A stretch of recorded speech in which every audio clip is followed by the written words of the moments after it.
Hello guys, कैसे हो आप सब। आशा करता हूँ अच्छे होंगे। तो दोस्तों, आज हम पढ़ेंगे शास्त्रीय नृत्यों के बारे में। भारत के शास्त्रीय नृत्य 8 हैं और इनके बारे में आज हम पढ़ेंगे। सभी के बारे में पढ़ेंगे दोस्तों, और बहुत अच्छा पढ़ेंगे। आप प्लीज़ वीडियो को पूरा देखना, ठीक है दोस्तों, क्योंकि इससे एसएससी जीडी या सीजीएल एमटीएस सभी में बहुत प्रश्न पूछे जाते हैं। चलिए वीडियो शुरू करते हैं दोस्तों। भरतनाट्यम दोस्तों तमिलनाडु का है। कहाँ का है? तमिलनाडु का, ठीक है दोस्तों। और इसका पुराना नाम क्या? बहुत बार पूछा गया है दोस्तों कि भरतनाट्यम का पुराना नाम क्या है। तो दोस्तों इसका पुराना नाम है सादिर, ठीक है दोस्तों। और अन्य नाम क्या है? तो दोस्तों इसके अन्य नाम है दास्यटम और अग्नि नृत्य। दास्यटम और अग्नि नृत्य कई बार पूछे गए हैं दोस्तों। आप पेपर देखना एसएससी के, कोई भी हो, जीडी हो चाहे सीजीएल हो एमटीएस हो, किसी का भी पेपर देख लेना, आपको पता चल जाएगा। कई बार पूछे गए हैं, ठीक है दोस्तों। और इनकी जानकारी जो मिलती है वो 2 पुस्तकें हैं, शिल्पाधिकारम और अभिनव दर्पण। इन 2 बुक से ही हमें इनके बारे में जानकारी मिलती है दोस्तों। भरतनाट्यम दोस्तों मंदिरों को समर्पित है। मोस्ट इम्पोर्टेंट दोस्तों, भले लिख के ले लो आप, ये प्रश्न पूछा जाएगा 2025 में कि कौन सा नृत्य है भारत का जो मंदिरों को समर्पित है। तो भरतनाट्यम है जो मंदिरों को समर्पित है। इसका आरंभ अलारिपु से होता है दोस्तों, और इसका समापन तिल्लाना या तिल्लाना से होता है, ठीक है दोस्तों। इसका आरंभ अलारिपु से और समापन तिल्लाना से। भरतनाट्यम में जो दोस्तों कविता का जो पाठ करता है ना दोस्तों, उसे नटुवर कहते हैं। क्या कहते हैं? भरतनाट्यम में कविता का जो पाठ करता है दोस्तों, उसे नटुवर कहते हैं। ये धुन के लिए कर्नाटक संगीत का प्रयोग होता है, क्योंकि दोस्तों भारत में 2 प्रकार के मतलब ये संगीत कला है। एक तो उत्तर भारत में जो है हिंदुस्तान संगीत, और दक्षिण भारत में है कर्नाटक संगीत।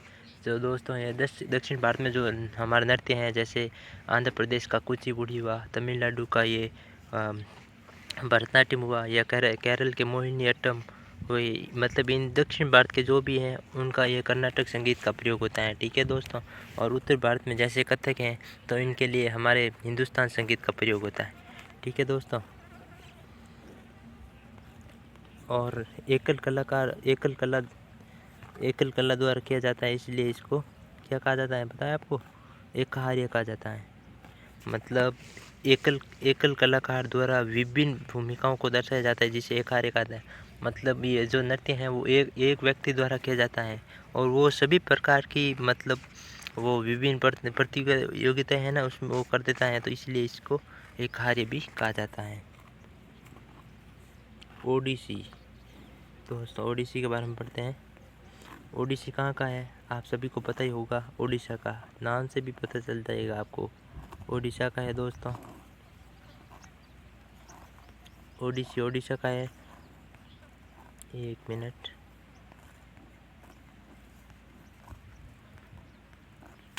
ओडिसी कहाँ का है? ओडिशा का है दोस्तों। त्रिभंग मुद्रा में किया जाता है।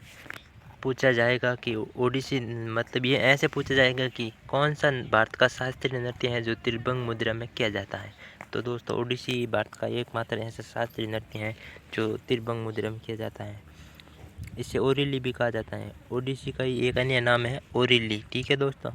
और इसकी जो शुरुआत होती है वो मंगलाचरण से होती है दोस्तों, और इसका जो अंत होता है वो मोक्ष होता है, उसे मोक्ष कहते हैं। मतलब शुरुआत मंगलाचरण से होती है ओडिसी की, और समापन मोक्ष से होता है।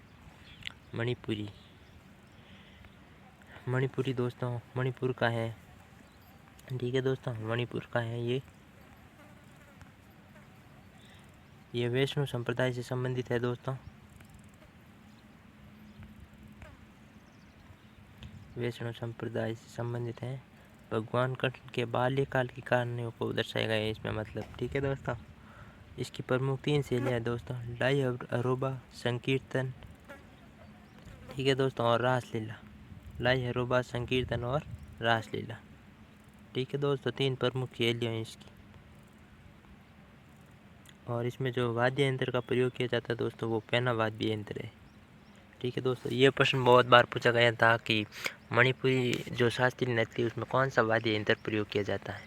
दोस्तों पेन आदि यंत्र प्रयोग किया जाता।